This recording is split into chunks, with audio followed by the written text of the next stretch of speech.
Pues vamos entonces al debate multidisciplinario. Ingeniero Diego Andrade, dinos cómo estamos de tiempo, si entramos ya al debate multidisciplinario. Pues entonces vamos a dar inicio. Es una mesa redonda a este debate multidisciplinario con el tema central, la importancia del perito en la impartición de justicia, y de allí se derivan varios temas que voy a ir mencionando. Vamos a abrir con el tema actualidad y futuro del perito. Quiero saber si ya tenemos conectadas, si ya tenemos la presencia virtual de la magistrada María del Refugio Elizabeth Rodríguez Colín. Magistrada, bienvenido, muchas gracias. Gracias, muy buena tarde.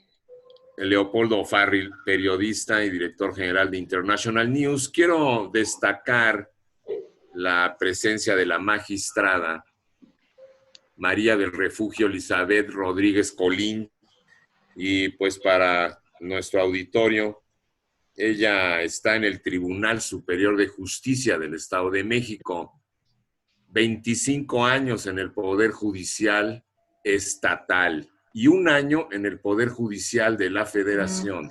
Actualmente la magistrada está adscrita como en el segundo Tribunal de Alzada en materia penal de Toluca.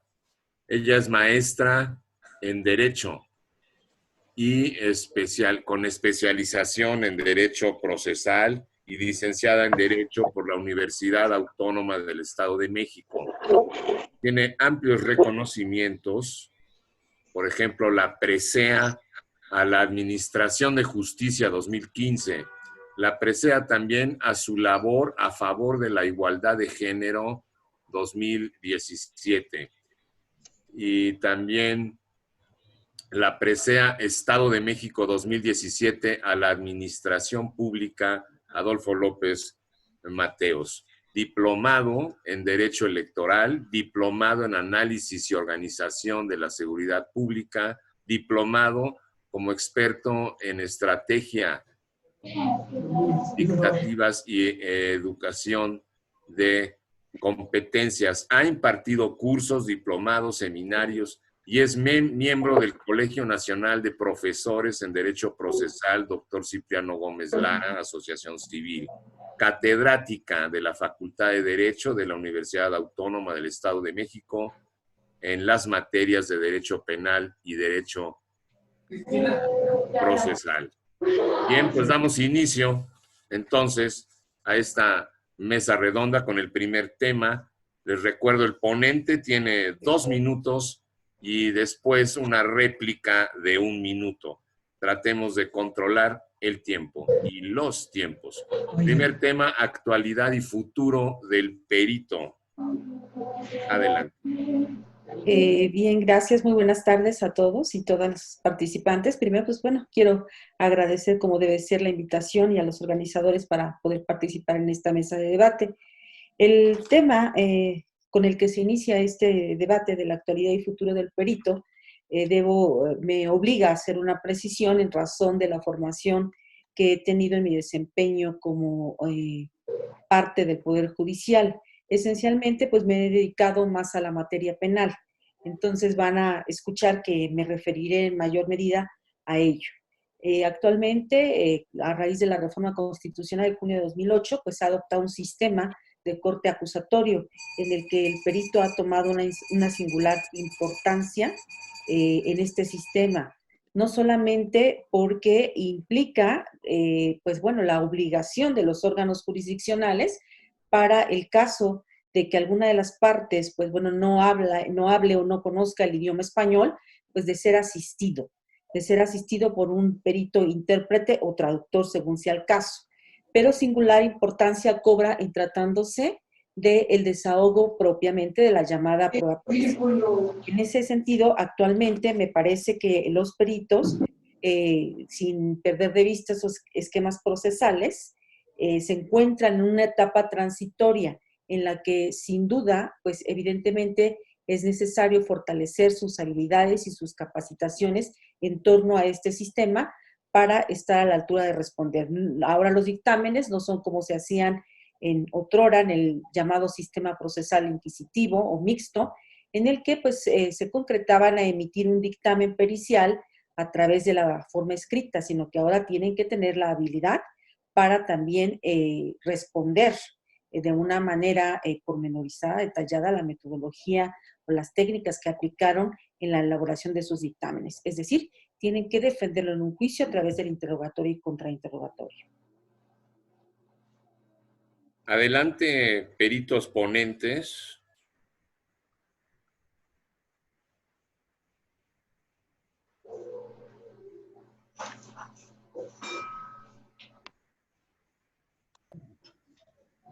¿Algún pronunciamiento? Adelante, peritos ponentes.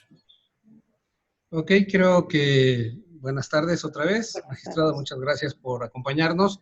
El orden lo haríamos conforme fuimos presentando.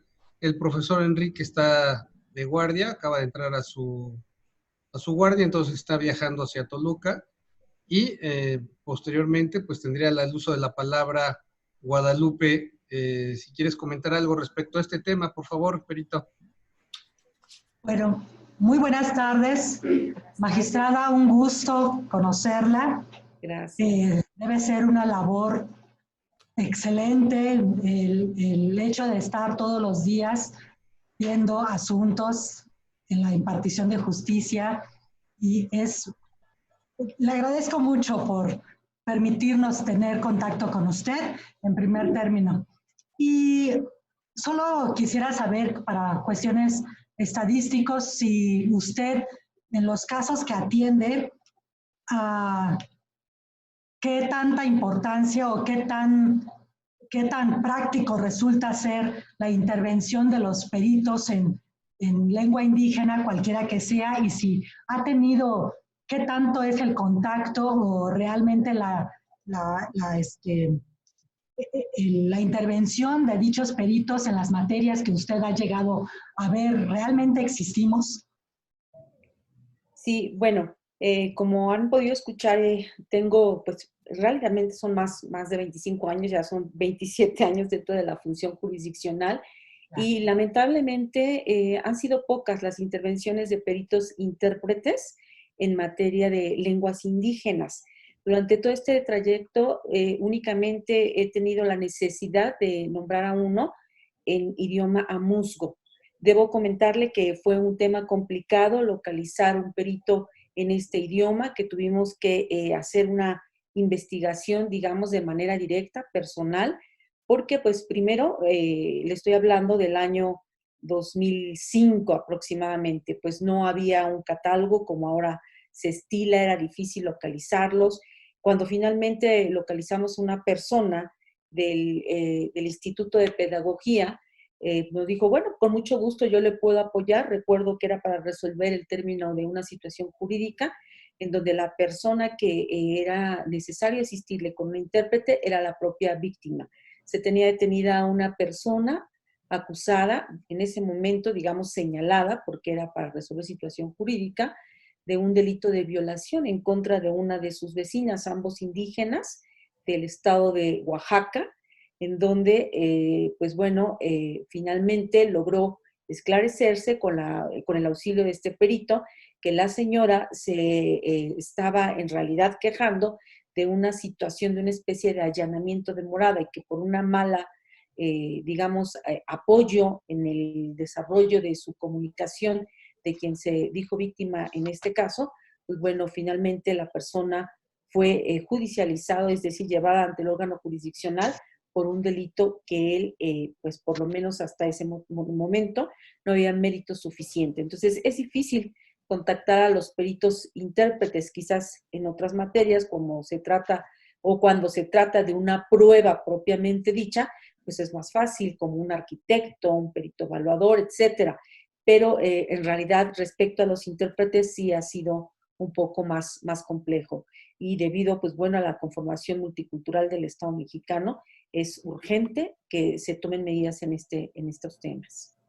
Claro, sí, justamente pregunté esto porque en todos los ámbitos en que hemos visto el desenvolvimiento de este tema como tal, justamente la disyuntiva o la problemática radica en eso, ¿no? Ok, se identifica en la primera faceta que es indígena, que no habla correctamente o en sus términos el español, y entonces surge primero a dónde me dirijo, a dónde hablo, y justamente lo que nosotros estamos promoviendo o estamos intentando hacer es que exista ese protocolo, sobre todo en las entidades de primer contacto, que serían las agencias del Ministerio Público, que tengan un protocolo a seguir cuando existe esta situación, porque justamente el problema también es de que ni se da todos los días ni meses,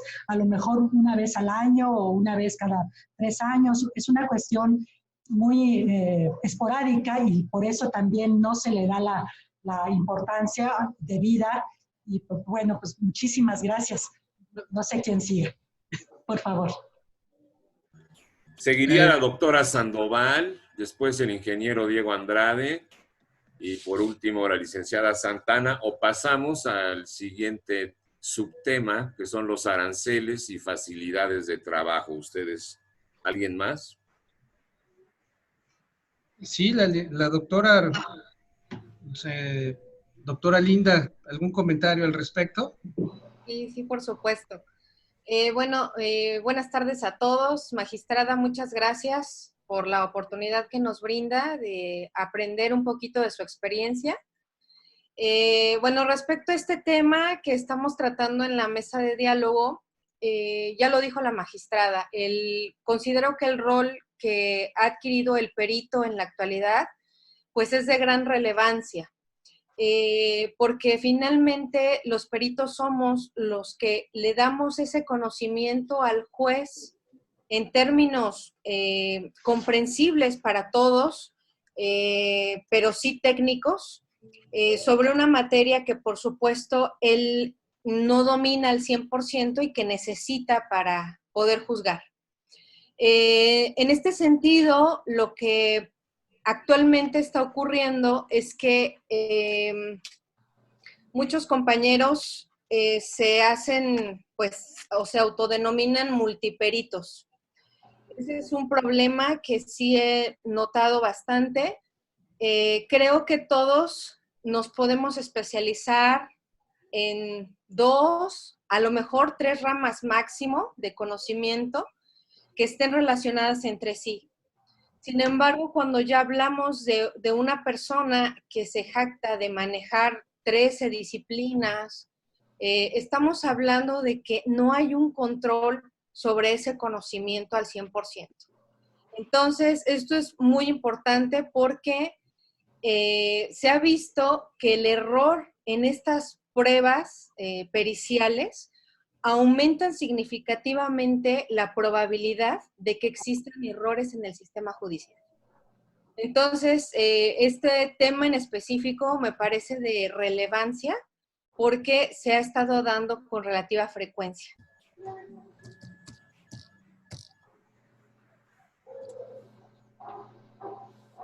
Me parece que la doctora toca un tema que resulta de suma importancia en el sistema de justicia, no solamente en el ámbito penal, sino en todo el sistema de justicia. En el proceso judicial, una forma de allegar la información experta es mediante un tercero, y ese tercero, evidentemente, es el perito. Por supuesto, además de los testigos. Un perito es un testigo experto, profesional. Y donde digo que, o afirmo que ha tocado un tema muy importante, es el de la profesionalización y la ética con la que debe conducirse el perito.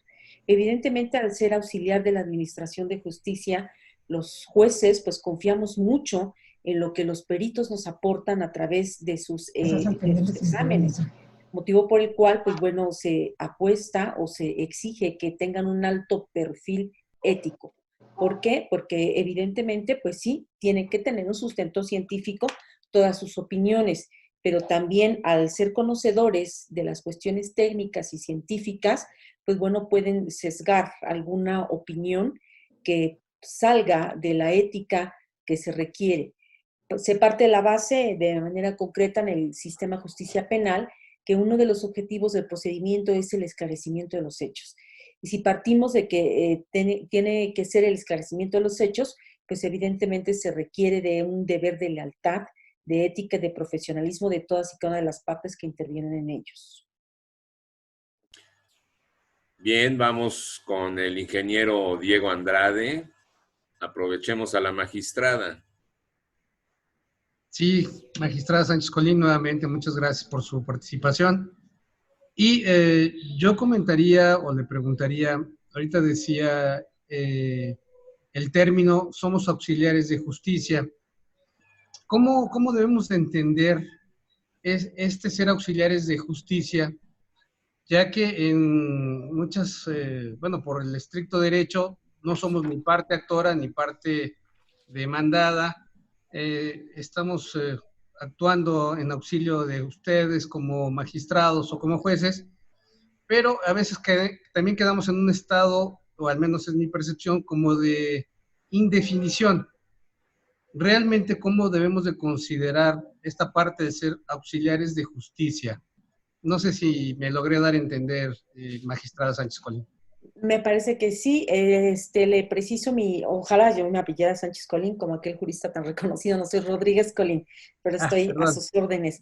Pues bueno, creo que ha quedado ya hasta cierto punto rebasado aquel latinazgo que refería a Iurat Nuevit Curia, que significa deber de conocerlo. Recuerden que antes se decía, bueno, el juez es el perito de peritos, cosa que, pues bueno, hoy día no puede afirmarse como reza este latinazgo.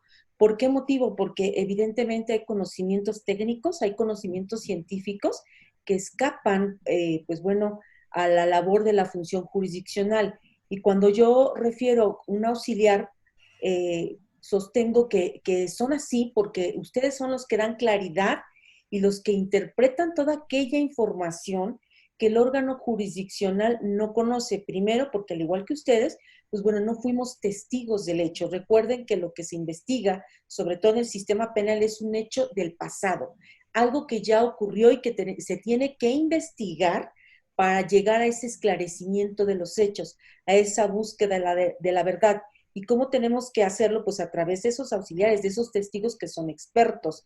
De ahí incluso surge aquella figura del testigo mudo, aquel que no habla. ¿Quién no lo va a interpretar? Pues un perito, ¿como qué? Como la evidencia biológica, como la evidencia material, como puede ser a lo mejor una herida, un casquillo, y recrear todo ese hecho para que el órgano jurisdiccional pueda tomar una determinación a la luz de una verdad. Pues bueno, es un término que no me gusta, pero es una verdad histórica. ¿Por qué? Porque lo que se resuelve son sobre hechos pasados. Entonces, si bien es cierto, se decía antes que el juez es perito de peritos, hoy día está más que rebasado porque se requiere de una función multidisciplinaria en la que todos los peritos que conocen tanto de la técnica o de la ciencia, según corresponda, pues contribuyan a ese esclarecimiento de los hechos. No sé si respondí su pregunta, ingeniero Andrade. Sí, lo principal es conocer su opinión como experta jurídica, como experta en la impartición de justicia, y eso pues nos alimenta, porque recordemos que el tema de este congreso es, o no, la pregunta es si realmente somos necesarios, si realmente somos importantes en la actual impartición de justicia en todos los ámbitos, como peritos. Sí, me parece que sí retomo de nueva cuenta esta formación penal porque el Código Nacional no resulta tan claro en este aspecto. En la normativa procesal anterior a este sistema se permitía incluso al juez interrogar a los peritos. Hoy día no resulta tan claro el Código Nacional de Procedimientos Penales y bajo el principio de contradicción y de igualdad de las partes ante la ley, pues bueno, se parte de la base que son ellas quienes deben a través del interrogatorio y del contrainterrogatorio poner a disposición del órgano jurisdiccional la información que estimen resaltar para que el juez tome su determinación en consecuencia.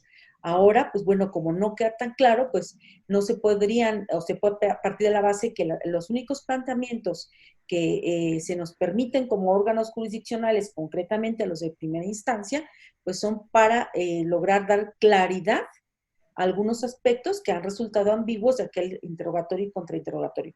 Pero la información que ustedes tienen que vertir a través de esa prueba pericial, que tienen que llevar a juicio y defenderla en el juicio, pues bueno, ¿de dónde surge? Del interrogatorio y contrainterrogatorio de las partes. Por eso es muy importante que vayan muy de la mano con el oferente de la prueba, o bien que estén atentos de las preguntas que está haciendo la contraparte, para que cuando estén dando respuesta a estos cuestionamientos, pues se logre realizar una narrativa lo más clara posible al órgano jurisdiccional y desde luego para que las partes que acuden a la audiencia les quede claro por qué el juzgador al tomar una decisión, pues no parte de aspectos subjetivos, sino que esa subjetividad que realiza a través de inferencias tiene un soporte objetivo que le otorga precisamente la determinación de uno de los peritos. Muchas gracias. Es el turno del licenciado Leopoldo Rodríguez Mireles. Muy buenas tardes, magistrado Rodríguez. Buenas tardes. Gusto. Bueno, algo muy concreto. En este caso, ¿qué opina usted sobre, bueno, la intervención del perito a futuro?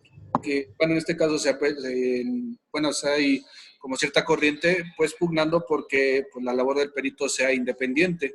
¿Cree que eso, bueno, en su opinión, ese sería lo que sigue para la intervención, bueno, en cómo se maneja el perito?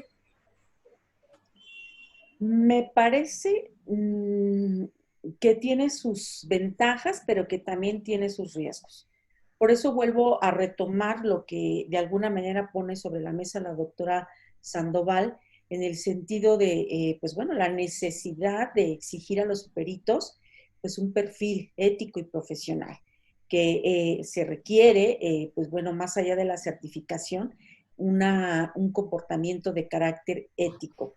Creo que el ser peritos independientes conllevaría remunerativamente a lograr, pues quizás un mayor reconocimiento al trabajo que todos ustedes hacen. No es lo mismo desde mi punto de vista estar contratado como un perito para una institución donde tienes que estar, pues no sé, quizás realizando cierto número de peritajes por mes, a, pues bueno, tomar un costo por tu dictamen pericial según sea el asunto en específico. Todos los asuntos son muy diferentes, todos les llevarán a diversas técnicas, a diversas aplicaciones de herramientas y a diversas conclusiones que seguramente también durante ese proceso, pues bueno, los desgastarán más o menos. Creo que la pericia independiente pudiera ser muy buena, pero también, como ya dije, tiene sus riesgos. ¿Por qué? Porque a la medida de que se genera esta independencia, si no se cumple con ese perfil ético y profesional, pues bueno, se podría prestar alguna componente entre la parte que contrata al perito y lo que éste va a dictaminar. Por eso creo que al igual que como actuamos los juzgadores, debe ligarles un principio de imparcialidad y determinar con base únicamente en sus conocimientos, en su ciencia y con base en la ética y el profesionalismo, más allá de quién está contratando. Desde el momento que alguien acude o acude con ustedes como peritos, creo que tienen que analizar cuál es el hecho que se está investigando, si fuera en lo penal, cuál es el hecho que van a determinar, por ejemplo, tratándose del otorgamiento de una custodia de un menor, etcétera, si los conocimientos que ustedes tienen por su formación, por su práctica, resultan suficientes o se requiere de generar un grupo multidisciplinario que conlleve al órgano jurisdiccional a llegarle de la mayor información precisa y posible para que aquella resolución tenga un sustento objetivo y, en consecuencia, puede exigirse al juzgador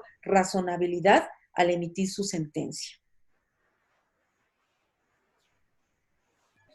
Muchas gracias. ¿Algo más, licenciado Rodríguez? Bueno, no, ahorita no. No, gracias.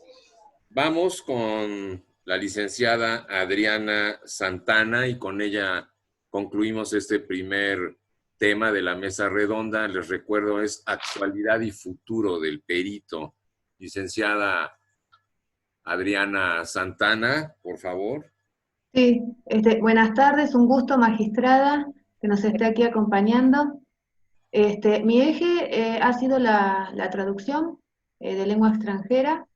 Entonces, mi duda sería, o mi pregunta, si en algún momento ha tenido oportunidad de tener algún texto traducido, ¿no? De algún perito y donde hayan encontrado que quizás nos falta, ¿no? La ponencia que hoy hice estaba relacionada con la necesidad de especializarnos y estar actualizados para tener un nivel jurídico más alto, ¿verdad?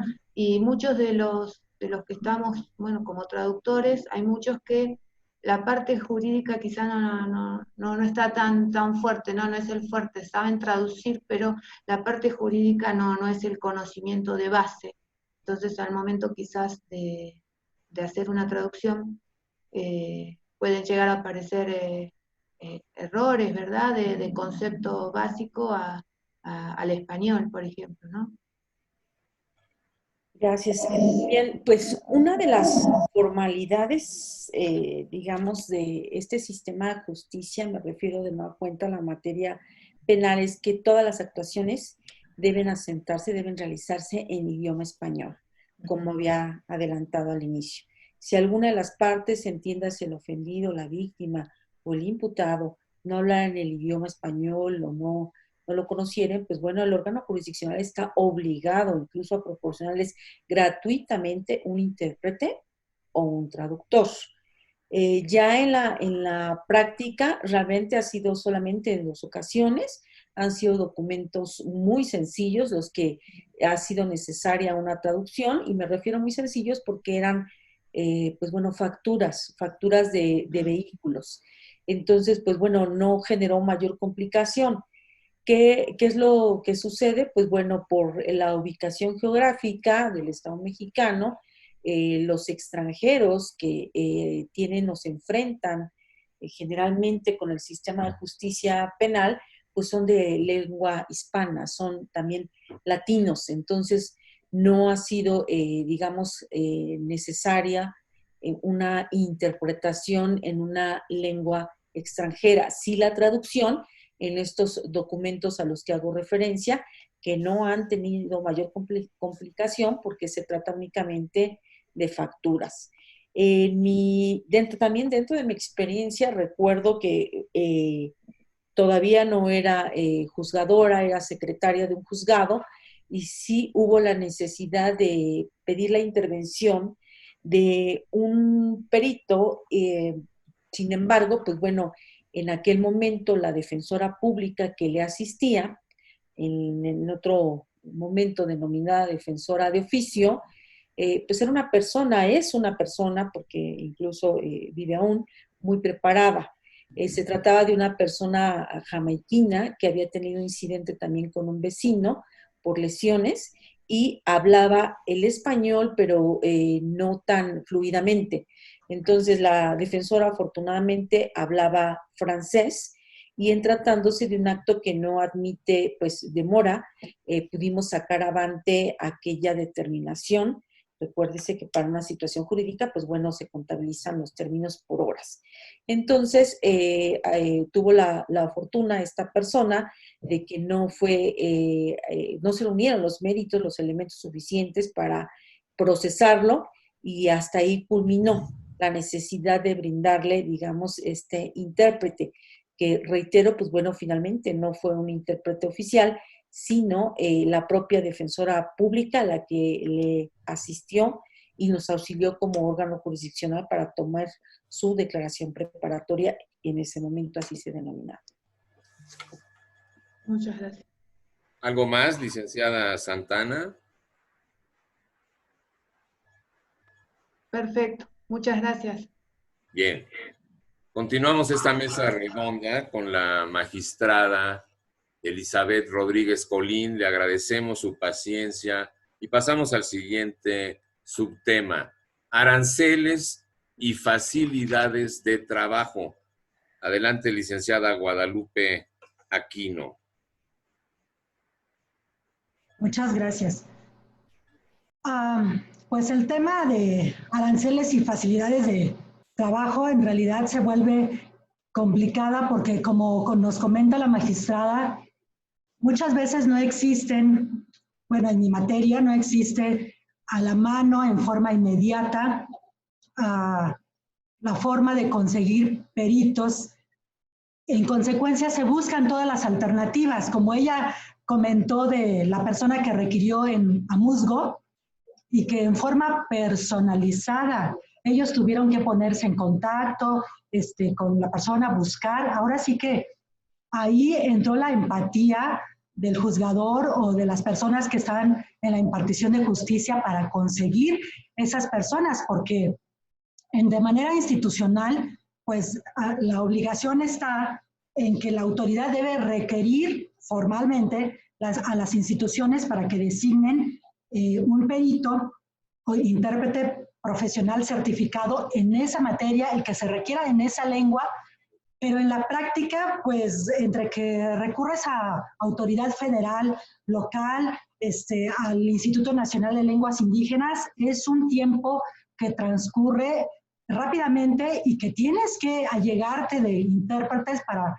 poder continuar con el procedimiento y no caer en esa violación de derechos fundamentales, ¿no? Entonces, tiene mucho que ver el sentido práctico que los juzgadores tomen la decisión de llamar o de allegarse de los peritos o de las personas con las que se puedan auxiliar, y eso es muy importante si toman esas decisiones, y justamente creo que esa es la función principal de los juzgadores, que tomen la decisión, que sean capaces de decir, vamos a mover a fin de que tengamos un mejor resultado, que al final de cuentas pues es que la impartición de justicia sea ad hoc, sea la adecuada para los grupos indígenas o la persona que esté como imputado, como víctima o como testigo ante ellos. Pues pregunta en expreso no tengo, pero agradezco la postura que nos hace ver la magistrada, que ellos se mueven y ellos hacen lo posible por allegarse de esos conocimientos expertos. Bien, pues sí, es un tema complejo siempre el de la interpretación y el de la traducción. En este segundo tema, incluso y retomando también los cuestionamientos de la licenciada Santana, pues el estilo gramatical cuenta mucho tratándose de la traducción. Insisto, no hemos tenido, en lo particular no he tenido necesidad de pues solicitar una interpretación de mayor complejidad, debo decir una traducción de mayor complejidad en un documento. Y respecto a lo que señala la licenciada Guadalupe, creo que ya había yo adelantado alguna circunstancia en ese sentido. El que pudieran ser peritos, digamos, independientes, quizás llevaría un mejor reconocimiento del trabajo que todos y cada uno de ustedes desarrollan. En el caso, por ejemplo, de mi institución, pues bueno, se ha, digamos, incrementado la plaza de peritos. Yo recuerdo que por ahí del año 2008 se contaba apenas como con unos 20 y tantos peritos. 5 años después logró establecerse una plantilla de 63 peritos y hoy día tiene 113, 114 peritos. Pero todos estos peritos, pues bueno, tienen un mismo salario, un mismo sueldo, son peritos del Tribunal Superior de Justicia en el que, pues bueno, tienen un sueldo específico con independencia de las cargas laborales que estos presenten. En tanto que, tratándose de peritos externos, pues evidentemente tienen que cubrirse los costos. ¿En qué materia, por ejemplo, el Tribunal Superior de Justicia del Estado de México no tiene peritos? Es precisamente en interpretación y traducción. Entonces, siempre tienen que estarse contratando peritos externos. Y según tengo entendido, vaya si la información última que en este tema he tenido, los aranceles o los costos que irroga el contratar un perito externo para materia de interpretación o de traducción oscilan entre los 250 pesos y los 12,500 pesos, según sea el tipo de trabajo que vaya a desarrollar. En tanto que para otras materias, como es el caso de la genética, que tampoco se cuenta con este tipo de peritos en el Tribunal Superior de Justicia, se llegan a pagar, no sé, o se han pagado hasta 20,000 pesos por prueba. Entonces, pues sí es importante generar un arancel que establezca de una manera, pues quizás más justa, más precisa, cómo es que tienen que ser pagados, porque finalmente pues tienen una formación profesional de carácter científico, muchos de ellos, otros de carácter técnico, otros porque el oficio así los ha ido formando, pero me parece que visto de esta manera, pues estaríamos como una especie de oferta y demanda y que no se estaría pues dimensionando en su justa medida cuál debe ser el pago que realiza un perito, que finalmente coadyuva de una manera importante y en muchos casos de una manera determinante en la función jurisdiccional. ¿Por qué? Porque las resoluciones, insisto, mucha de la objetividad que llevan las sentencias se centran en esta llamada prueba científica como una especie del peritaje como un género para poder asentar la razonabilidad de la determinación judicial. ¿Suficiente, licenciada Guadalupe Aquino? Más que suficiente, pero además nos deja entrever que el tema es muy amplio y, por ejemplo, nos comenta la magistrada que hay cobros de 200 hasta, no sé, no me acuerdo la cantidad que dijo, es un parámetro muy grande y que ¿quién determina eso, no? Bueno, afortunadamente para el Poder Judicial Federal ya establecieron un parámetro de cobro, pero bueno, más al ratito con la licenciada Adriana tiene más que comentar al respecto. Gracias, magistrada. A la orden. Y de acuerdo, más que suficiente. Adelante, doctora Linda Sandoval. Bueno, gracias. Bueno, es bien sabido, y están aquí todos mis compañeros peritos, que para realizar un dictamen pericial se invierte bastante tiempo y se invierte bastante esfuerzo y conocimiento, por supuesto, hablando desde el punto de vista de la pericial privada, por así decirlo. Generalmente tendemos a buscar algo que sea económico. Y yo lo digo porque, bueno, hasta en los productos que a veces podemos comprar, tendemos a buscar lo que sea económico, pero siempre con una lógica. En este caso, yo creo que un buen perito garantiza un buen peritaje y por ende la alta probabilidad de ganar un caso, lo cual pues obviamente implica un pago que, como decía hace un momento la magistrada, tendría que ser proporcional al conocimiento que tenemos y al esfuerzo que ponemos para realizar el dictamen. El hecho de que se gane un caso, pues traería más beneficios o serían grandes los beneficios en comparación con a lo mejor el pago que se le tendría que hacer al perito por este servicio.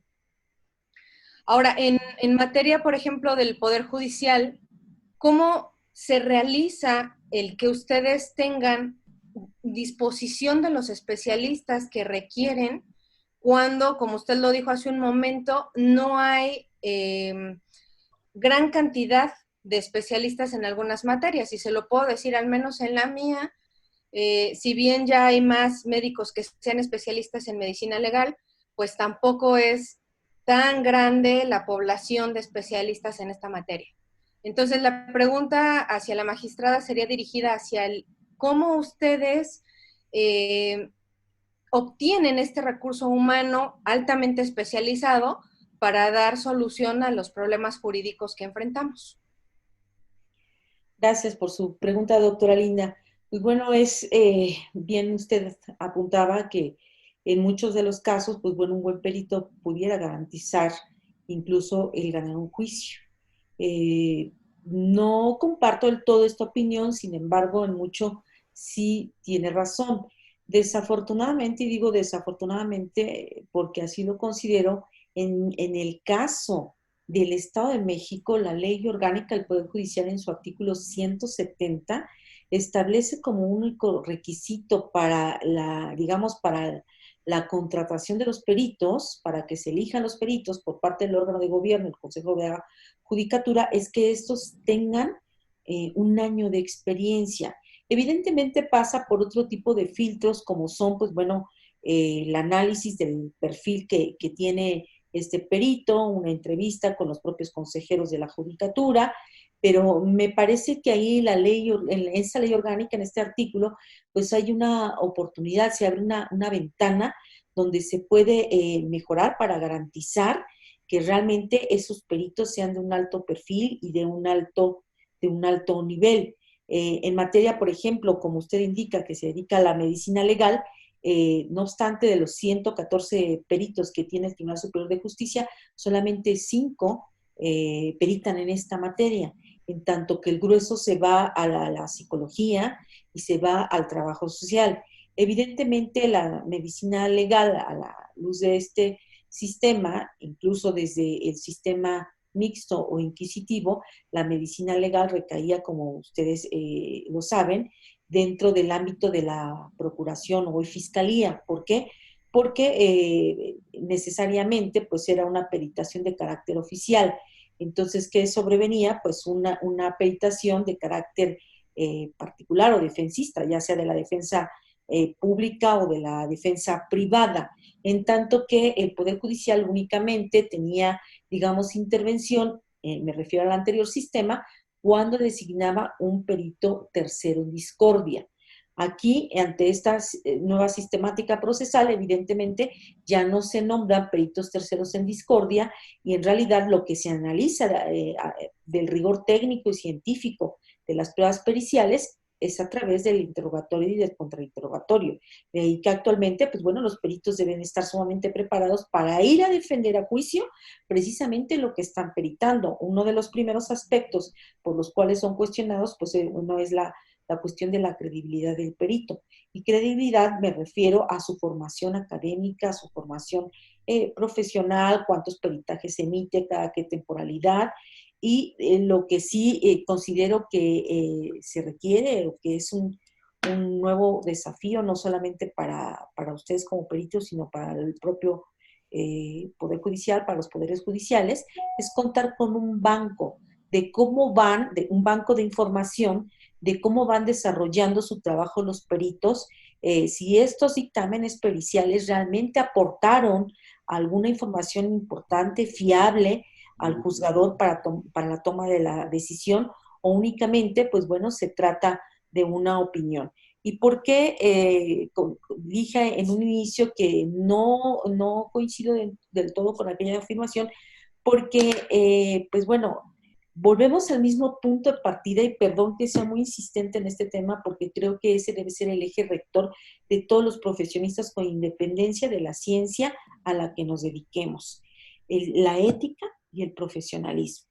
En este sistema, por ejemplo, recuerdo mucho al revisar ya como un órgano de segunda instancia, digamos, la carpeta administrativa de la etapa intermedia y, pues bueno, propiamente la causa de juicio, saltan a la vista algunas cuestiones que las partes, pues bueno, a veces por falta de esa ética y de ese profesionalismo, no me refiero propiamente al perito, sino en este caso a las partes procesales, a la defensa y a la fiscalía, pero que salvó este asunto precisamente una buena intervención de un perito. Me explico, en un asunto de violación en donde el imputado afirmaba y sostenía a su defensor que él no era responsable del hecho que le estaban acusando.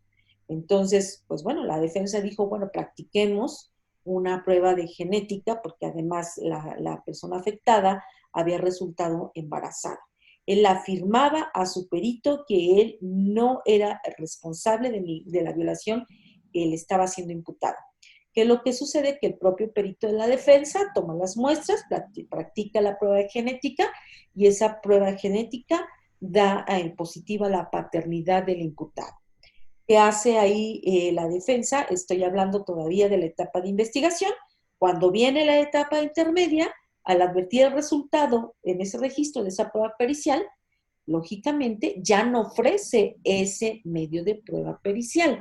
Sin embargo, la Fiscalía dice, no, bueno, aquí ya estuvo un descubrimiento probatorio y por lo tanto esa prueba ahora yo la ofrezco y tiene que venir el perito a responder en juicio.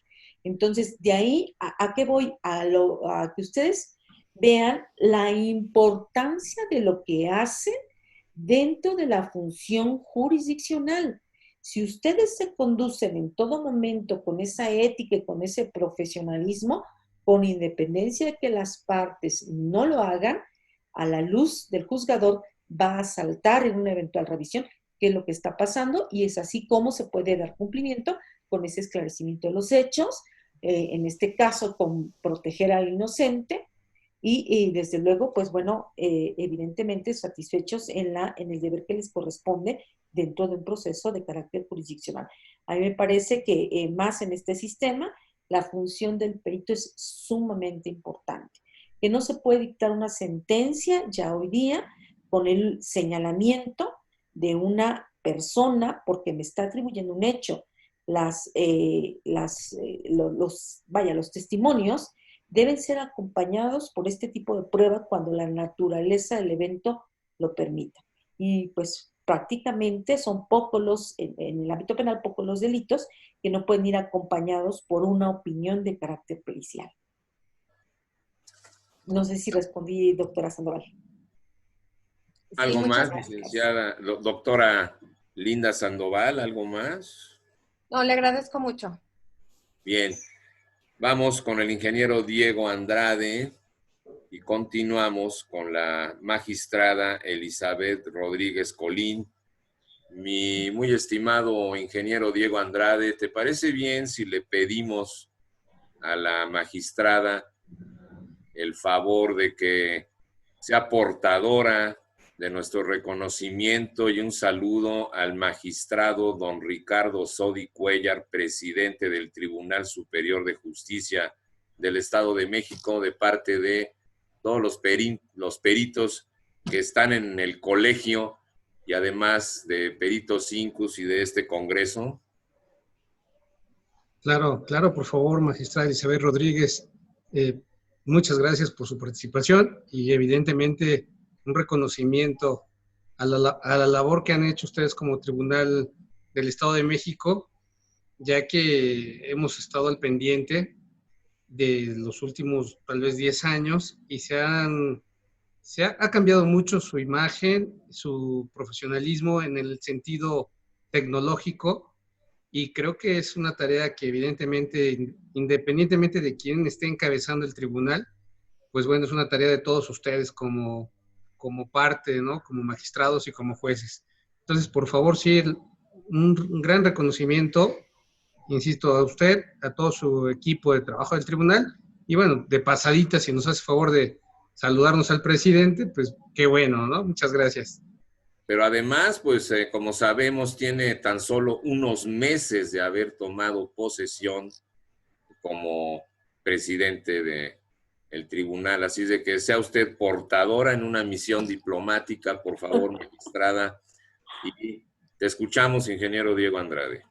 Con mucho gusto, yo le haré llegar ese reconocimiento al señor presidente. Y sí, por supuesto, tiene solamente apenas 3 meses que asumió la presidencia. Es una persona muy sensible, conocedor de esta problemática y ocupándose incluso de esta área tan importante del Poder Judicial.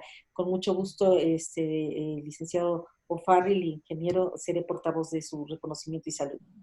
Gracias, magistrada. ¿Qué mejor portadora y misión diplomática en ese saludo y reconocimiento que usted?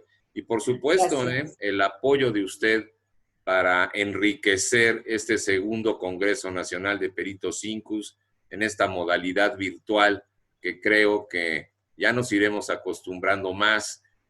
Yo que estoy en los medios de comunicación, estamos viendo en las noticias cómo ya se están llevando a cabo las entrevistas, los enlaces, el conductor de un noticiero pues está en su oficina o en su casa y desde ahí se está transmitiendo porque la información no puede parar y entonces pues así se llevan a cabo los noticieros. Muchas gracias, magistrada. Ingeniero Diego Andrade, adelante, por favor.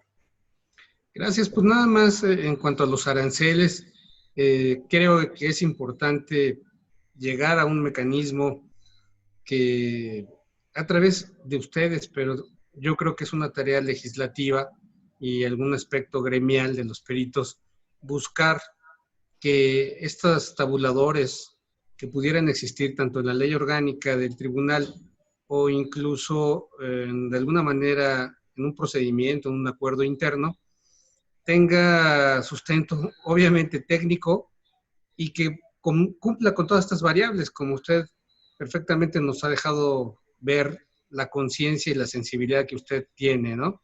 Somos personas profesionistas, somos personas que hemos dedicado muchos años al estudio, muchos cuando ya estamos peritando, pues hemos tenido que soportar a veces los desdenes del secretario, del juzgado, a veces hasta los propios jueces, y nos dejan al último, y pues vaya a ver cómo usted consigue el expediente, vaya a ver usted cómo interpreta el mismo, y vaya a ver a usted y investigue, haga su dictamen pericial y después le pagamos. Entonces, esa situación, pues bueno, creo que pues es saber su comentario. Digo, sabemos que no es un tema que podamos resolver o que usted esté en sus manos, pero sí es importante homologar este criterio, este pensamiento, tanto fuera del Poder Judicial como peritos externos, ¿no? Pero también como una sensibilidad hacia todos sus compañeros dentro del Poder Judicial, en este caso del Estado de México, pero de todos los poderes. Eso sería mi comentario y al mismo tiempo solicitar su comentario al mismo, magistrada. Sí, pues mire, ingeniero, no desconozco que es una debilidad. Por supuesto, no solamente creo del Poder Judicial al que pertenezco, sino de algunos otros. Cuando empezamos a hablar de este tema sobre aranceles y facilidades de trabajo, estas dos problemáticas son en esencia las que me surgieron. La infraestructura adecuada y el mobiliario. ¿Por qué? Usted ha tocado un tema importante, o sea, acuden dónde se va a desahogar la prueba, si se va a desahogar en la sede judicial o si va a ser desahogada en algún domicilio, si hay que hacer una visita de campo, etcétera. Yo sé que son más que problemas para ustedes de traslado y que, pues bueno, hay ahí tareas importantes y puntos que evidentemente atender. Sin embargo, pues bueno, tendrá que ir de la mano de la materia con la que todos y cada uno de ustedes van a peritar. Y otro tema que usted aborda respecto a la permanencia prolongada en las audiencias, hasta que pues se decide la liberación del perito, cosa que también sucede no solamente con los testigos profesionales, sino con todos los órganos de prueba. ¿Qué es lo que pasa? Que esto va muy de la mano, pues evidentemente, a la estrategia del litigante. Ciertamente los jueces, pues bueno, cuentan con pues herramientas de corrección disciplinaria para tratar de acotar, pero es hasta cierto punto también, ingeniero, un poco riesgoso.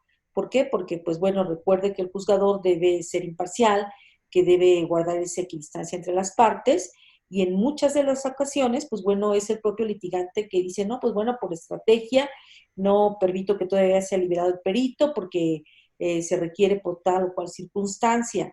Evidentemente, ahí también, pues bueno, dependerá de la astucia, de la prudencia de todos y cada uno de los juzgadores y tenga, pues usted la certeza de que sí, hay muchos que son sensibles, pero tampoco desconozco que hay otros que quizás sean indolentes. Podría ser, pues bueno, también transmisor a mis compañeros y que pues tanto ustedes, tanto el tiempo de ustedes como el de nosotros, pues es muy valioso, ¿no?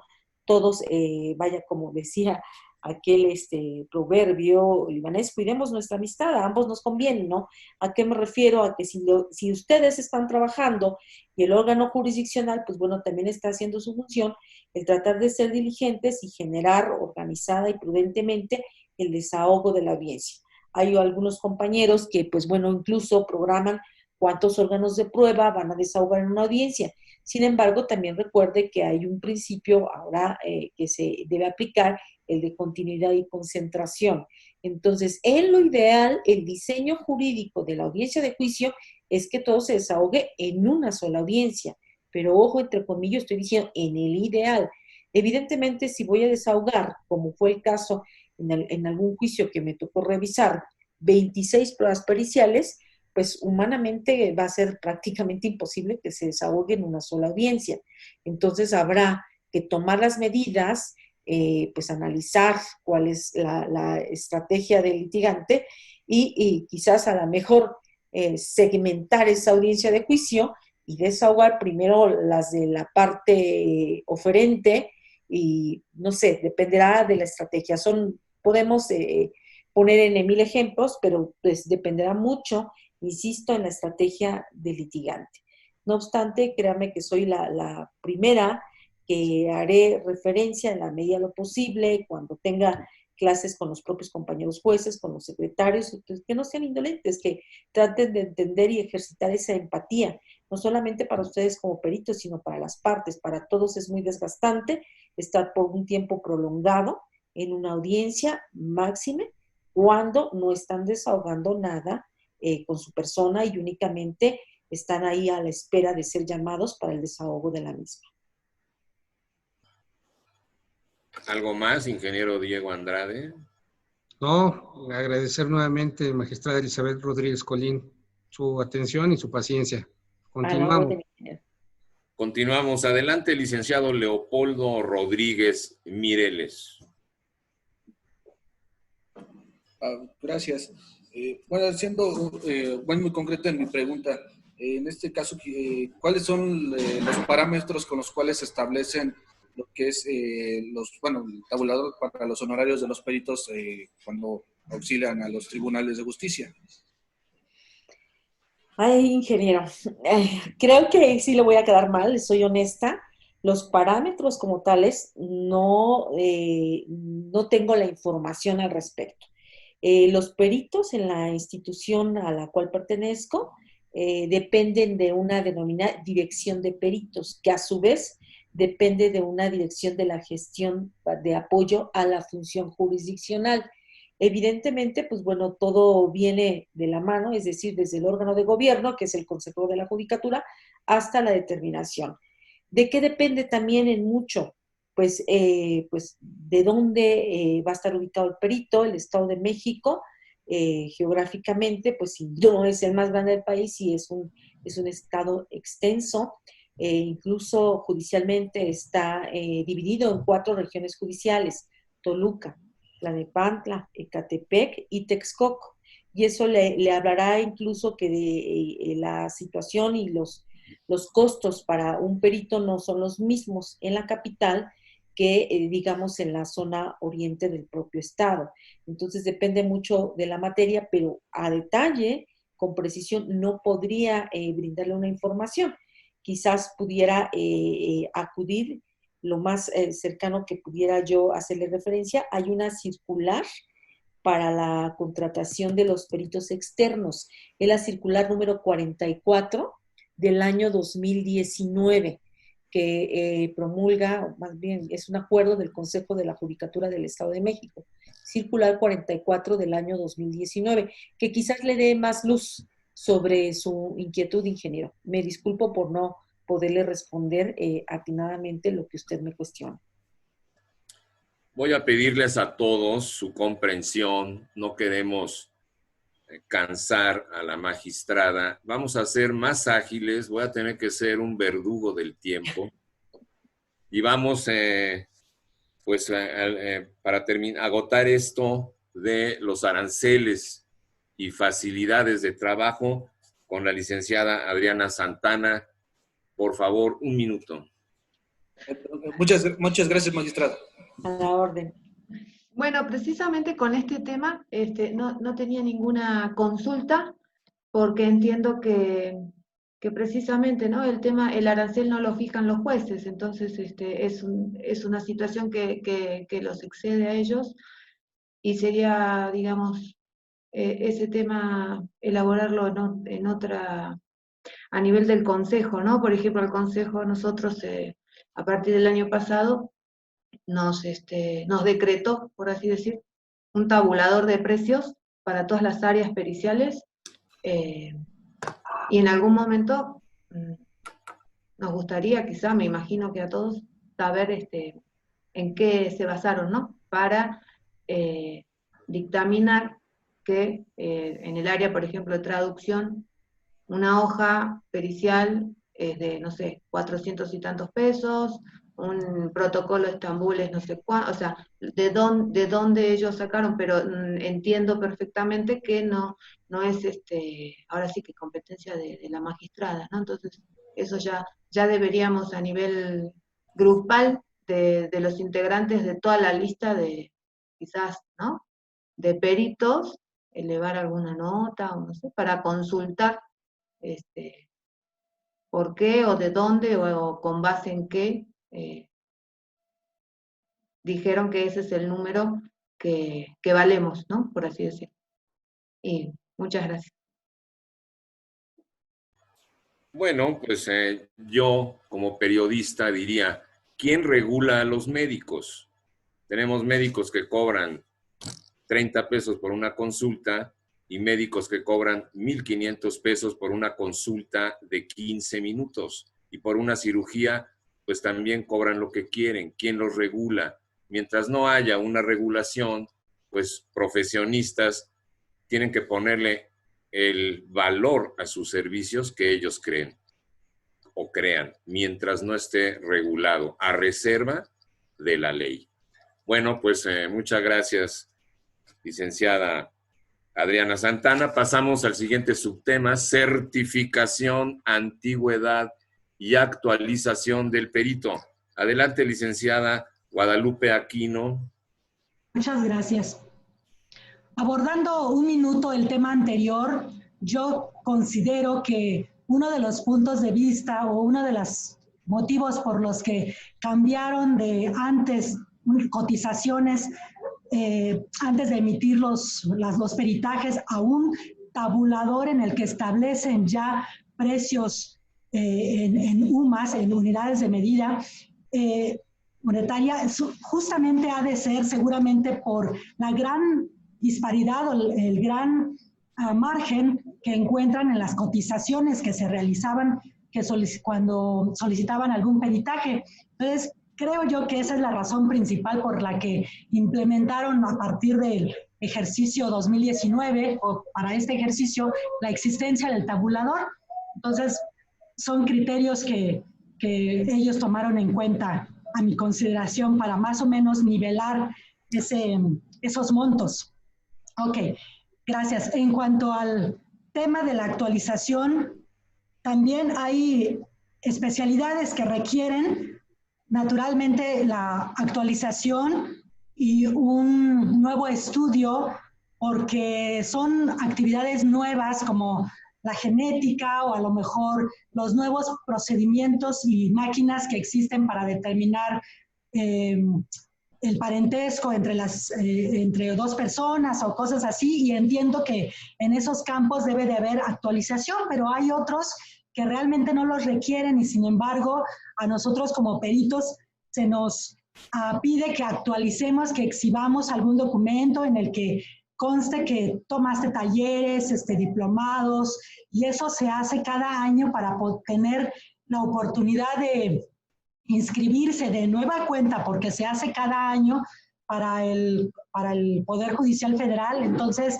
magistrada, ¿usted considera que esas actualizaciones realmente son necesarias para la mayoría de los conocimientos o de los peritos, a excepción de, como decía, de las novedades o de las ciencias que van surgiendo y que con el tiempo, como las cuestiones de cómputo y demás, sí, ahí sí, invaluablemente, pues hay que actualizarse, pero hay otros que considero no lo requieren. Entonces, no sé qué opina al respecto. Pues bien, yo parto de la base que si estamos hablando de un perito es porque es un experto en el tema que ésta maneja. Evidentemente, la capacitación y la actualización no debe ser ajena a cualquier profesionista. Sin embargo, habrá que pensarse sobre qué temas en específico. Por ejemplo, y vuelvo a tocar el sistema de justicia penal. Ya señalé que en el sistema procesal anterior, pues bueno, los peritos realizaban sus dictámenes y lo plasmaban por escrito. ¿Qué se requiere ahora? Que acudan ante el juez, que en audiencia pública sean interrogados y contrainterrogados. ¿Sobre qué tendrían que ser capacitados? Sobre la habilidad precisamente para responder, digamos, en una audiencia pública, de tener una habilidad narrativa y explicativa para llegar de una mejor manera a esa información. Toda vez que pues, por escrito a lo mejor resultaría quizás un poco más sencillo que hacerlo oral o verbalmente. Entonces, pues bueno, dependerá los temas. Se hablaba hace rato en otro aspecto, por ejemplo, de algún protocolo de carácter internacional y hay peritos, psicólogos que tendrían que o que coadyuvan en la función jurisdiccional, por ejemplo, en violencia de género. Entonces ellos tendrían que conocer por obligada razón pues los protocolos internacionales, como a lo mejor Convención Belén do Pará o CEDAW, para estar emitiendo su pericial. No me refiero que como sustento, sino, digamos, los límites o qué es lo que deben atender para que ese peritaje en una materia de violencia de género, pues realmente resulte útil, no nada más determinar un aspecto de una manera aislada, sino también de carácter, por qué no decirlo así, multidisciplinario.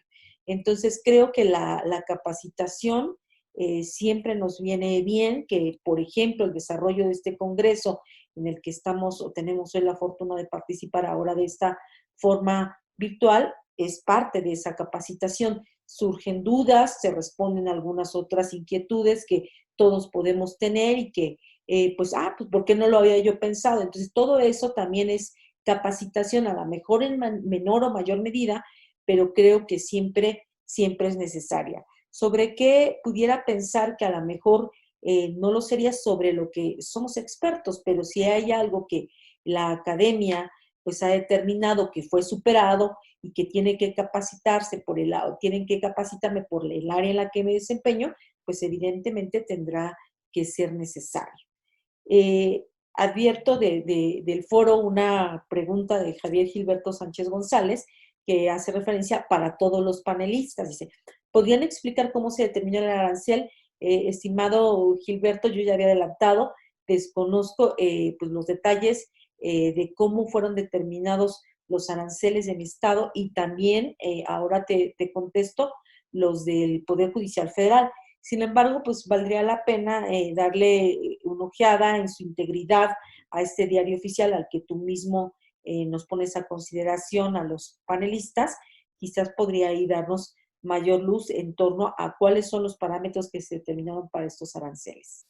Gracias. Creo que me pasé del minuto, licenciado Leopoldo. Agradezco su atención. Gracias, Guadalupe. Muy bien, les recuerdo, vamos a ser breves, sobre todo en atención a la magistrada Elizabeth Rodríguez Colín. En atención a ella, seamos más breves. Bueno, adelante, doctora Linda Sandoval. Gracias. Bueno, pretendo ser breve con el comentario. Se puede ser un excelente médico, en mi caso, pero un mal perito judicial. O viceversa, podría ser un excelente perito porque se tomaron cursos de actualización, etcétera, pero tener escasos conocimientos técnicos. Es bien sabido que todo esto lo da la capacitación y la experiencia que vamos adquiriendo a lo largo de la trayectoria pericial. Cuando pertenecemos a instituciones públicas, se nos facilitan los cursos de actualización para los peritos, de hecho son obligatorios. Sin embargo, cuando somos peritos privados, estos cursos los tenemos que buscar nosotros por nuestros propios medios, lo cual resultan ser costosos y resultan ser en muchas ocasiones inaccesibles para muchos peritos. En este sentido, magistrada, quisiera pedirle su opinión al respecto sobre el costo de los cursos a los que nos enfrentamos cuando nos queremos actualizar de manera privada. Pues bueno, toda mi trayectoria profesional la he desarrollado en el servicio público. Como usted adelanta, doctora, la capacitación, cuando pertenecemos a una institución pública, generalmente resulta de carácter obligatorio. Volvemos al punto de partida. Creo que si queremos llevar a cabo una función de carácter altamente profesional, pues evidentemente con independencia de la que la institución nos brinde, si es de nuestro interés, pues bueno, capacitarnos sobre otros temas, pues tenemos esa necesidad de búsqueda. Respecto a los costos, pues evidentemente hace rato se ponía también sobre la mesa, cuando se tiene un buen perito, pues bueno, se tendrá como resultado un buen peritaje. Creo que en esto hay un gran abanico de posibilidades en torno a la cuestión de la capacitación, y que si bien es cierto, pues todos en nuestro ideal buscaríamos que no fuera altamente costosa, pues sabemos que también rige mucho, pues bueno, la oferta y la demanda, y por supuesto el prestigio de las instituciones educativas que van a brindar este tipo de capacitaciones. Ciertamente no es un tema, pues digamos, sencillo, entonces corresponde a cada uno pues analizar qué tipo de capacitación desea tomar y evidentemente, pues bueno, dónde o a qué institución acudir para que nos sea brindada. También hay, pues bueno, instituciones de carácter público que aperturan ya vía becarios o bien vía incluso oyentes. Sé que a lo mejor esto no serviría de mucho porque se requiere, pues bueno, de la certificación, de la documentación que otorgue ya sea el valor curricular o la constancia de que se está tomando aquella capacitación, pero también la cuestión, me parece, autodidacta puede ayudar mucho cuando son temas costosos y que puede verse reflejado en su actuar cotidiano como peritos, sin necesidad de aquel documento. A lo mejor parecía un comentario simplista, me disculpo si así se observa, si así se percibe, pero usted misma ya adelantaba, puedo ser un excelente médico y quizás, perdón por el calificativo denostativo, un pésimo perito o viceversa. Y en este sentido, a lo mejor no tengo cursos de capacitación o constancias de esos cursos de capacitación, pero al emitir un peritaje en la solidez de ese rigor técnico científico que yo solvente en la audiencia de juicio, doy a conocer que estoy capacitada para la emisión de un peritaje de alto nivel. Espero dar respuesta. Doctora. Gracias. Adelante, ingeniero Diego Andrade. Gracias. Aquí el tema también es comentar. Nosotros, Peritos Incus, proponemos que el perito debe tener 10 años de experiencia profesional. Como usted decía, magistrada Rodríguez, la ley a veces establece un año. Evidentemente todos los que hemos salido de la universidad sabemos que no es suficiente.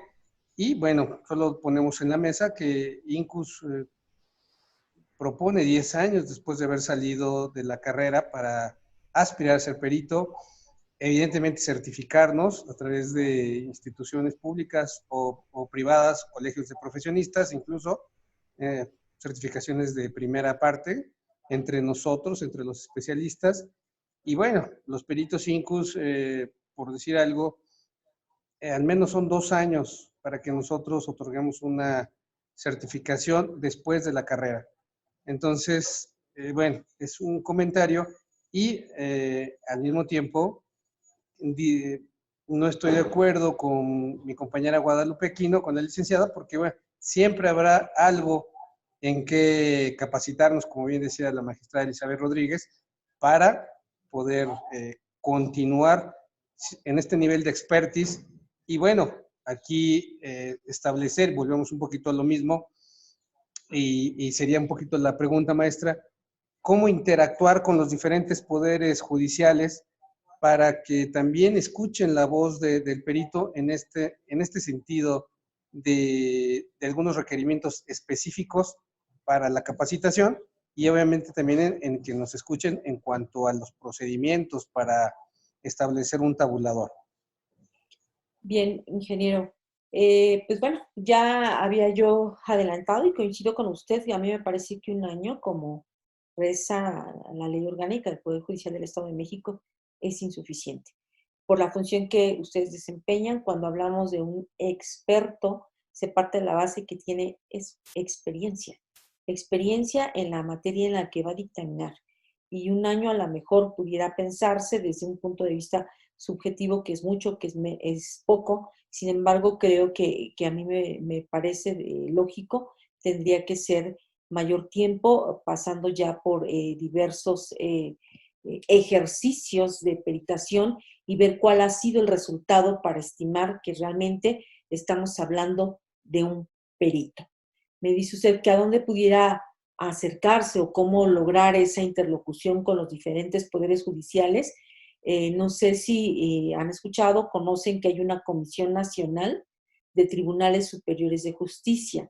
En esta Comisión Nacional de Tribunales Superiores de Justicia están unidos, digamos, asociados, los 32 Tribunales Superiores de Justicia.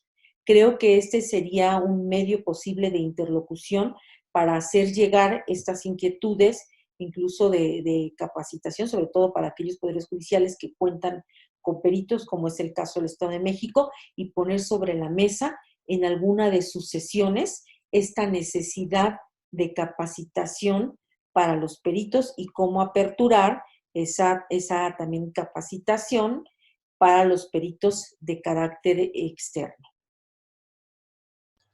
¿Algo más, ingeniero Diego Andrade?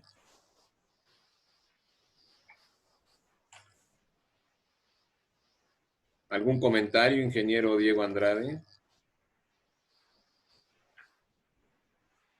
Creo Bien. que tiene cerrado el micro. ¿Algún comentario, ingeniero Diego Andrade?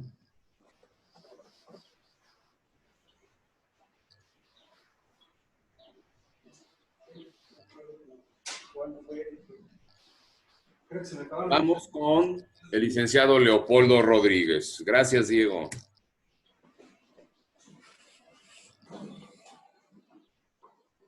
Ok. Bueno, en este caso, bueno, escuchando a mis compañeros, bueno, a lo mejor es una apreciación, porque también no tengo tanta experiencia como ellos, pero no sé, en opinión de la magistrada, en este caso, el criterio de idoneidad del perito, más allá de lo que es estudios o capacitaciones, es la experiencia. ¿Esto pesa más que eso decir que todos los cursos o diplomados o licenciaturas que curses? Me surgió esa duda escuchando ahorita a mis compañeros. No, me parece que no. Digo, si esa fue lo que transmití, no. La experiencia es solamente uno de los aspectos que considero deben tomarse en cuenta para seleccionar a los peritos. ¿Por qué? Porque evidentemente en la medida que va practicando, digamos, emitiendo, más que practicando, emitiendo sus dictámenes periciales, hay mayor material para evaluar cuál es su desempeño y en consecuencia saber si aquellas opiniones periciales que están siendo realizadas por este experto, pues bueno, reúnen ese rigor técnico y científico para ser nombrado, determinado como perito y que en realidad contribuya a la función de un órgano jurisdiccional. La experiencia es uno de los factores, pero sin duda también hay otros factores que tienen que incidir desde su formación profesional. ¿Por qué se habla de experiencia como uno de los factores, sí, más importantes? Porque eso es lo que son expertos en la materia en la que van a peritar. Por lo tanto, pues sí se requiere de experiencia. Yo creo que pues un año, no solamente para ser perito, sino quizás para cualquier actividad más de esta naturaleza, sin duda es muy, muy poco tiempo.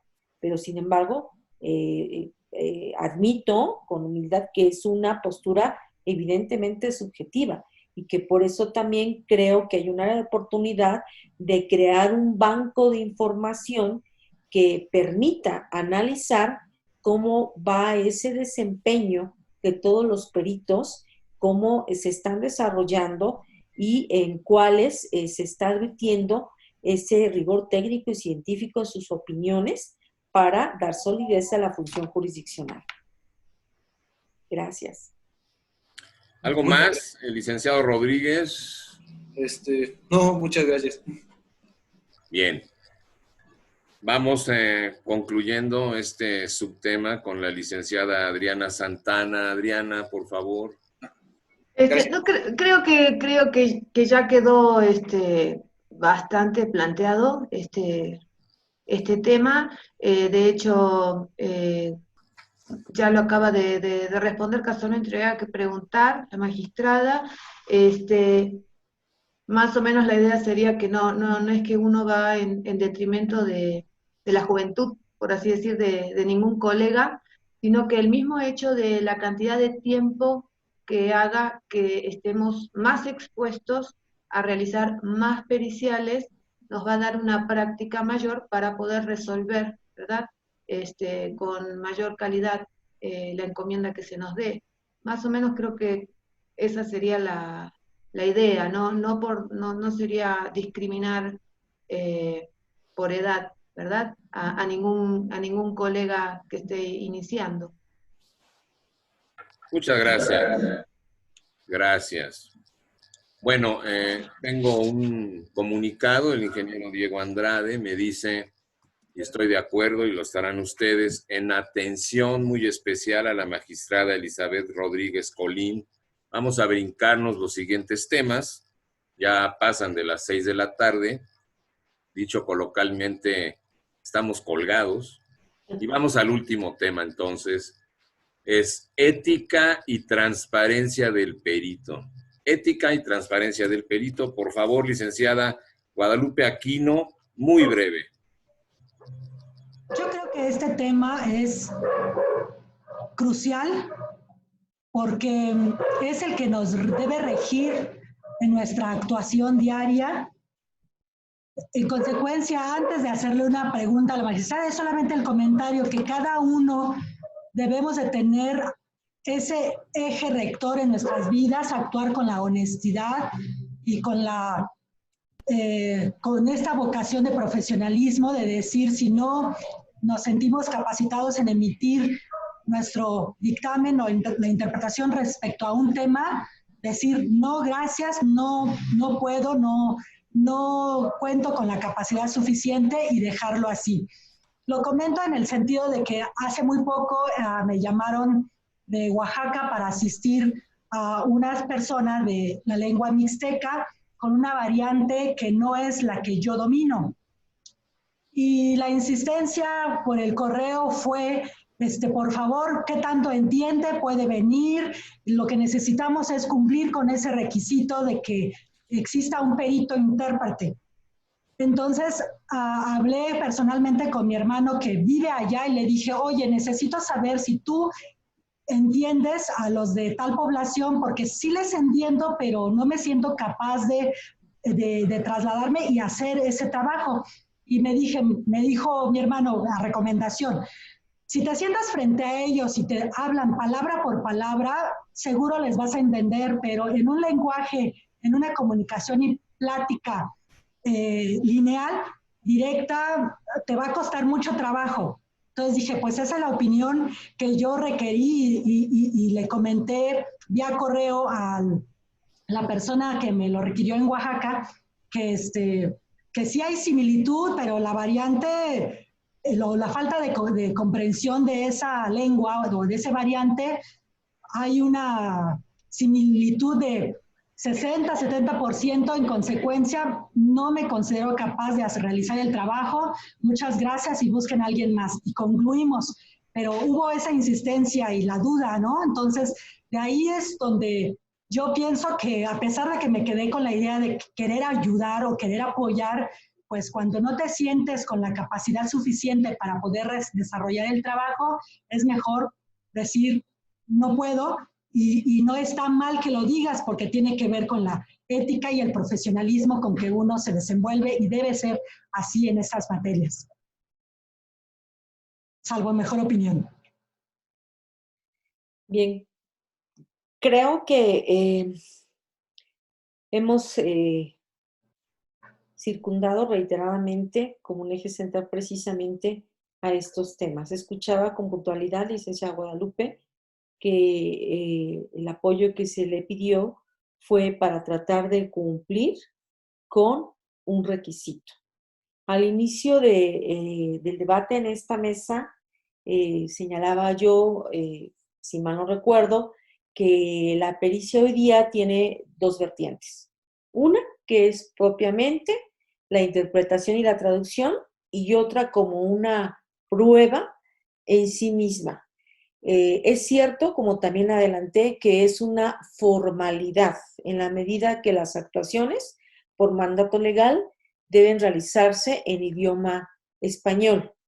Pero si es solo por cumplir un requisito, faltando incluso a un deber ético, tarde o temprano puede ser considerado como una violación de carácter procesal que además, pues bueno, está atentando contra un derecho fundamental de la parte involucrada. ¿Por qué?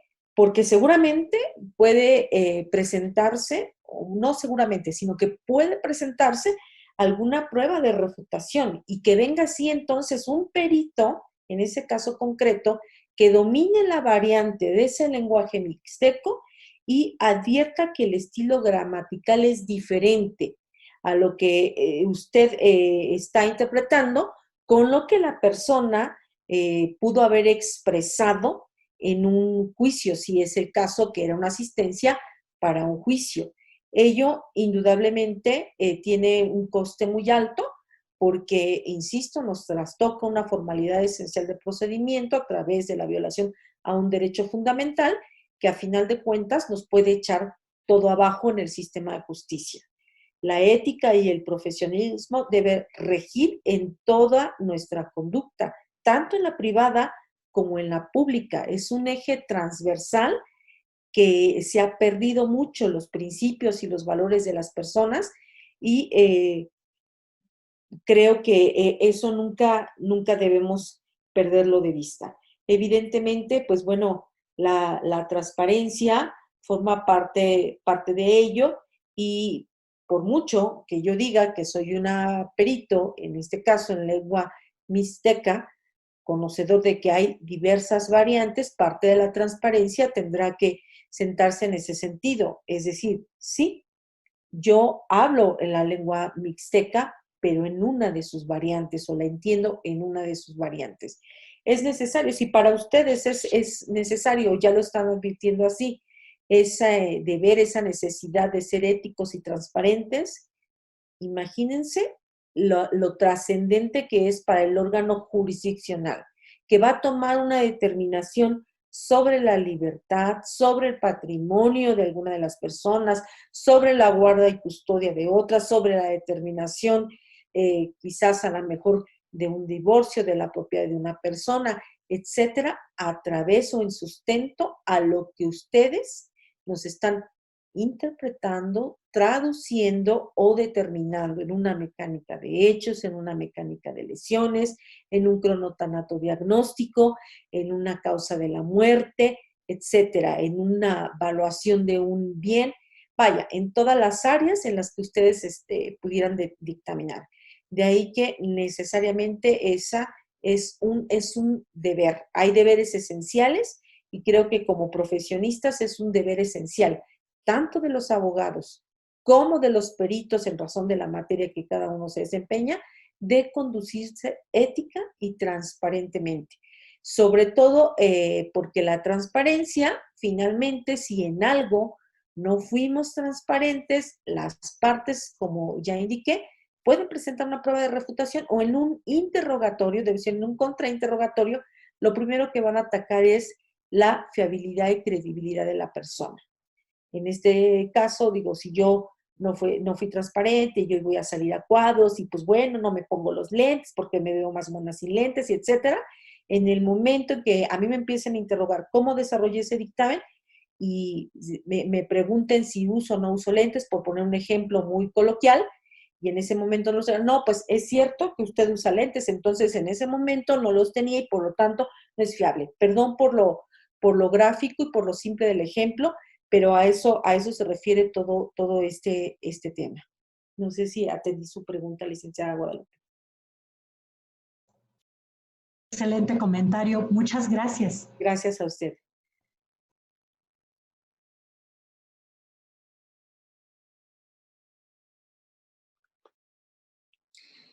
Bueno, quisiera solamente decir que nosotros como peritos estamos al servicio de la autoridad, bueno, tanto de la autoridad como de los particulares, pero sobre todo de la verdad, al servicio de la verdad.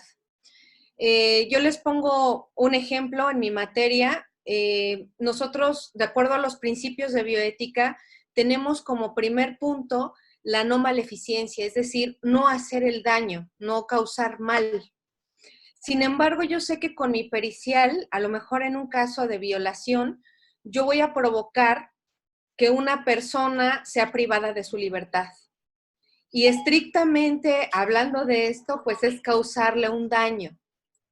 Sin embargo, yo como perito médico debo de tener dentro de mi escala de valores, primero, el valor de la justicia y de la verdad.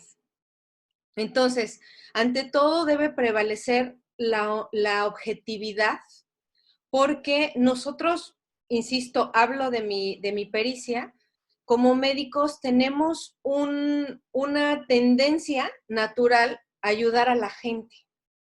Entonces, aquí podemos caer en la pérdida de la objetividad o en la imparcialidad, más bien en la parcialidad y beneficiar alguna parte. Sin embargo, insisto, aquí lo que debe prevalecer es la objetividad, siempre independientemente de la parte que contrate nuestros servicios o en la parte en la que nos encontramos laborando.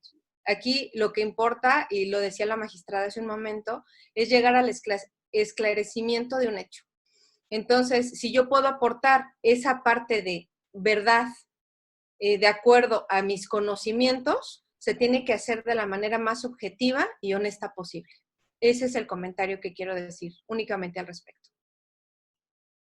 Gracias, doctora Linda. Pues yo coincido plenamente con usted y bueno, ya lo comentaba, si para ustedes es importante, imagínense para el órgano jurisdiccional.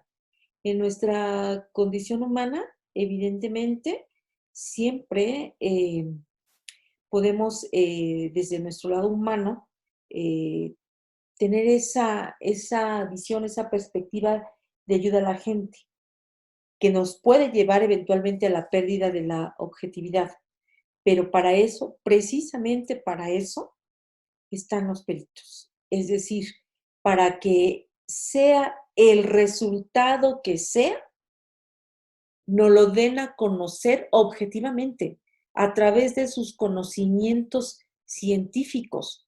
Si la cosa fuera tan sencilla, no necesitaríamos peritos. Y entonces el juzgador tomaría una determinación precisamente a través de lo que siente. Al final del día la sentencia es eso, deriva de sentir, de lo que siente el juzgador cuando va a tomar una decisión. Pero yo se los comente, por ejemplo, cuando trabajo con mis proyectistas, es que, magistrada, yo pienso que esto por esto y el otro. No, es que este testigo dijo que esto y yo pienso que entonces, dijo, no pensemos. Podemos inferir incluso, podemos hacerlo, pero esas inferencias siempre tendrán que tener un soporte objetivo. ¿Y quién nos va a dar ese soporte objetivo? En la mayoría de los casos, ustedes como peritos. Porque yo puedo pensar por ejemplo, en una dinámica de unas lesiones, quién tiró primero un golpe o cuál fue el golpe mortal, o bien, no sé, cualquier otro ejemplo. Pero eso es lo que yo siento, lo que yo pienso a lo mejor por mi ser atávico, que es el que me está diciendo que una persona con tales características es más propensa a ser delincuente, etcétera. Pero eso no es más que una cuestión subjetiva. Para eso los necesitamos a ustedes como una necesidad, digamos, de iguales, de profesionistas en otro campo diferente al de la justicia, no como una necesidad de un ingrediente más, sino de la importancia de lo que ustedes hacen que conlleva al órgano jurisdiccional a tomar una decisión con mayor objetividad. En la medida que la prueba pericial resulta con ese rigor técnico, con ese rigor científico, el juez está mayormente obligado a razonar su resolución de la misma manera, es decir, objetivamente. Entonces, ustedes tienen que tener bien presente eso, tienen que sentirse muy seguros y muy orgullosos de lo que cada uno hace, de lo valioso que es la información para el sistema de justicia, porque de ello dependerá en mucho la determinación del órgano jurisdiccional. Entonces, no pierdan de vista ello, por eso es importantísimo que actúen con ética, con profesionalismo y con transparencia. Gracias, doctora Linda. Gracias, magistrada.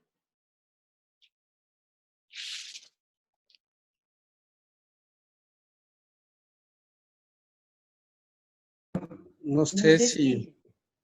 Gracias, magistrada. No se preocupe.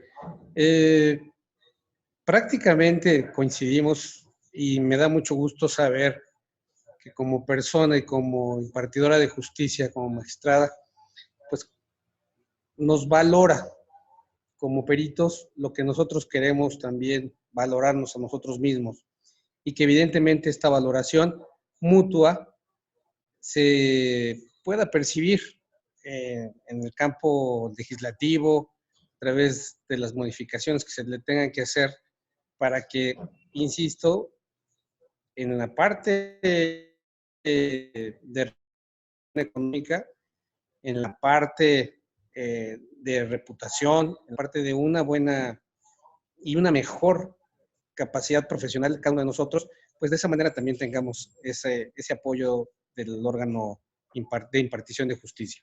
Ahora bien, nosotros estamos promoviendo igual un código de ética. Creo que aquí también es importante que juntos podamos establecer este código de ética y que sea un regulador o autorregulador de nuestro comportamiento. Y, bueno, invitarla en su momento también a colaborar en este sentido y preguntarle, ¿hay responsabilidades de orden penal también para el perito que no dice toda la verdad o que no actúa profesional y éticamente? Para todos los que intervienen en un proceso de carácter jurisdiccional, puede existir responsabilidad. Porque el primer requisito para el desahogo de la prueba pericial, es decir, ya en la audiencia de juicio, es recabar la protesta de conducirse con verdad.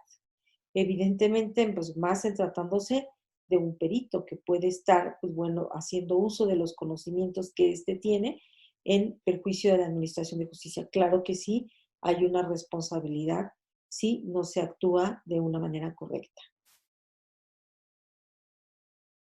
Una disculpa a todos, pero el periodismo no se detiene. Una agencia de noticias tiene que seguir funcionando y ahorita hay muchísima información de la Secretaría de Salud, nos envían boletines de prensa. Tuve que atender un asunto precisamente sobre este virus monstruoso y la contingencia, pero aquí estoy con ustedes y agradezco mucho la paciencia de la magistrada. Bueno, usted es un ángel, además de magistrada.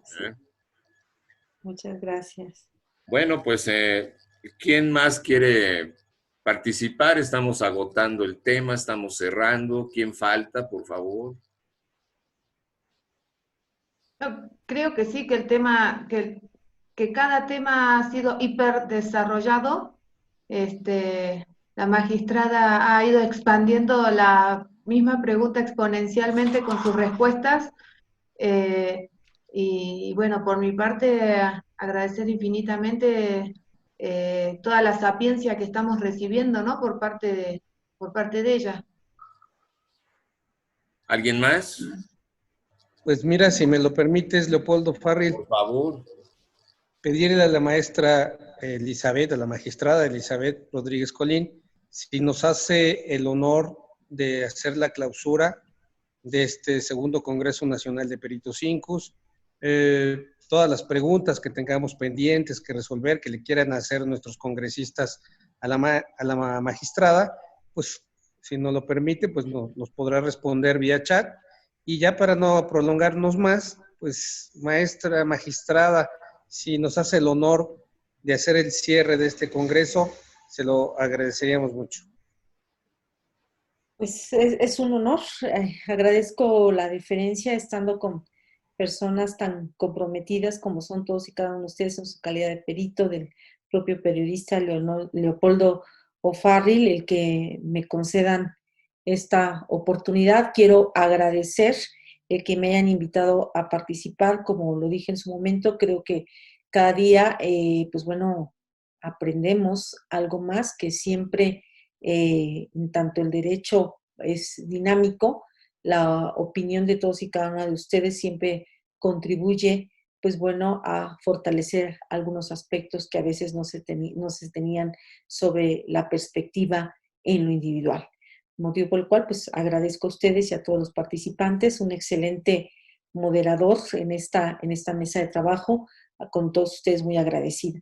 Y pues solamente decir que es un honor y no sé si tengan algún protocolo, si nos tenemos que poner de pie o así como estamos, ustedes indíquenme. Muy fácil, únicamente citamos la hora, si está usted Perfecto. de acuerdo. Son ahorita las 6 de la tarde con 22 minutos. Usted menciona la hora y después expresa usted formalmente, declaro la clausura del segundo Congreso Nacional de Peritos Incus en este formato virtual. Muy bien. Bien, pues siendo las 18 horas con 22 minutos, se declara formalmente la clausura del segundo Congreso Nacional de Peritos Incus en este formato virtual. Muchas gracias y que tengan una excelente noche. Gracias, magistrada. Un aplauso, Gracias, por favor. Muchas gracias. Gracias a todos ustedes. Es todo, señores. Muchas gracias. Gracias. Gracias, buenas noches. Muchas gracias a todos. Un placer. Muchas gracias. Fue un gusto y un placer estar con ustedes. Muchas gracias por la invitación. También. Igualmente, Lupita. Igualmente. Muchas Muchas gracias. gracias. Gracias, licenciado Leopoldo. Gracias, ingeniero. Ingeniero Guadalupe, licenciada Guadalupe, licenciada Adriana y doctora Linda. Gracias. Muchas gracias. Gracias por todo. Hasta luego. Hasta luego. Hasta Nos vemos luego. pronto. Muchas gracias. A todos agradecemos su presencia, los congresistas, los panelistas, invitados especiales. De verdad, muchas gracias. Este segundo congreso ha sido y será para todos nosotros un parteaguas como peritos profesionales de esta República Mexicana. Nos vemos, si Dios así nos lo concede, El próximo congreso será ya nacional y además internacional de Peritos Incus. Esperemos pasar esto todo bien y nos veremos, estaremos en contacto con todos ustedes para que nos vuelvan a hacer favor de su compañía. Muchas gracias a todos. Muchas gracias. Enhorabuena. Felicidades. Felicidades a todos. Hasta luego. Hasta Hasta luego. luego. Hasta luego.